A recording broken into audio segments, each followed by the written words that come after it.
This is Head Harvester Bill Arman from the West Coast. I'm Ed LaFlamme, Head Harvester from the East Coast. Today we're going to be talking about planning for profit, why plans fail. I've seen it so many times that companies spend a day, 2 days, they put a whole entire plan together, and yet nothing ever happens as a result of it. They just wasted their time and their money, right? Well, Bill? they sure did. Happens all the time. So here's the 5 reasons. Let's go with number 1. They just do the plans for plan's sake.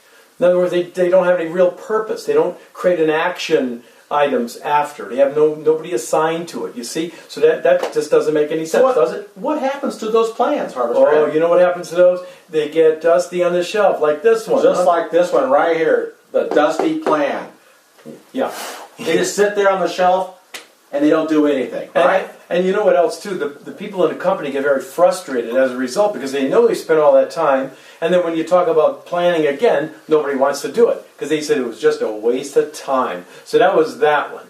And the other one is nobody's assigned to the tasks that need to be done to execute the plan. So at the end of a planning session, you really need to write down the different items that need to be done. That's your action items, and somebody has to be assigned to them. Okay, so let's get this straight. So they did the plans for plan's sake, but nothing really happened. Right. Nobody's assigned to do the task. Correct. So another thing doesn't happen, right? Second, yep. So let's just pretend they get assigned to do something, right? Right. But there's no accountability. That's the That'd other be reason. number 3, right? That's right. Okay, so that's nobody was assigned any accountability.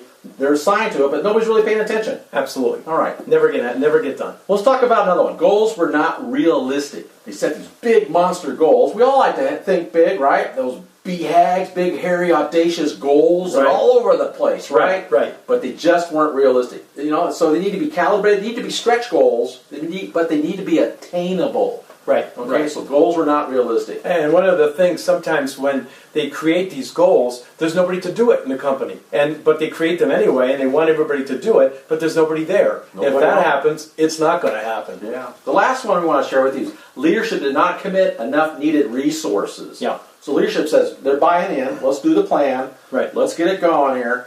But we don't have enough money, or we're not going to have enough time. Time's really more precious than anything. We're real busy. We're working in our business, not on the business. Yes. And the leader doesn't allow enough time to do the planning that's necessary to get the plan completed. I've seen that a lot where leadership wants to get it done, but they don't give the people enough time to do it. They just want them to be involved in the operations to make money all the time, and the planning never gets done.